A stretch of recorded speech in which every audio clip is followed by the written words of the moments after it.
يوم جديد اصحى متأخر والدوام عليه حيفوت، افتح عيني ارجع اخفى كم كرهت هذا الصوت.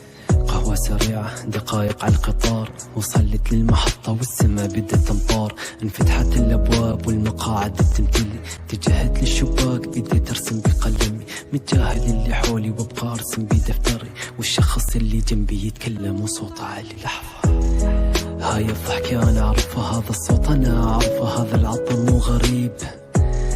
بقى يتكلم وانا سمعت بعد كلامه، واطالع لمتردد ظني ما يخيب. حسيته ينظر باستغراب، انا عارفه مستحيل نكون اثنين اغراب. وبنفس اللحظة تبادلنا ذات النظرة، حكينا كثير كلام رغم احنا ما تكلمنا.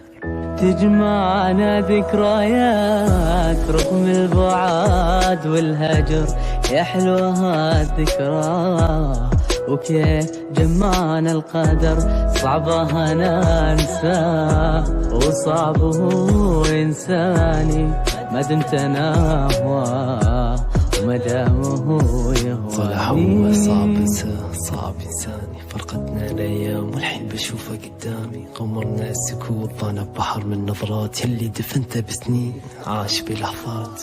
كيفك؟ شفت بعيونها كم مشتاقة، سألتني عن حياتي متأخر اليوم كالعادة.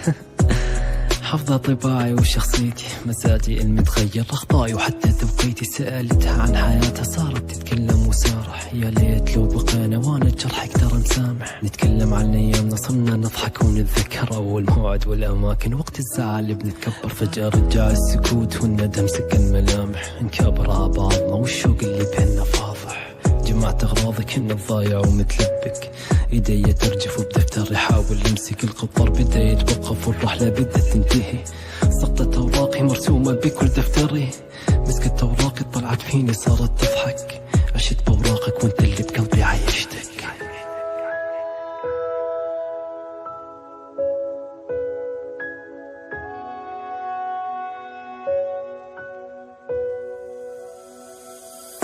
ورجعت انت لي للظن اني نسيت، ببعدك فقدتك يا عمري وفيك انا حييت. اعد الدقايق لو نرجع نلتقي، وبيوم لقانا لقيت قلبك بعد عيدي.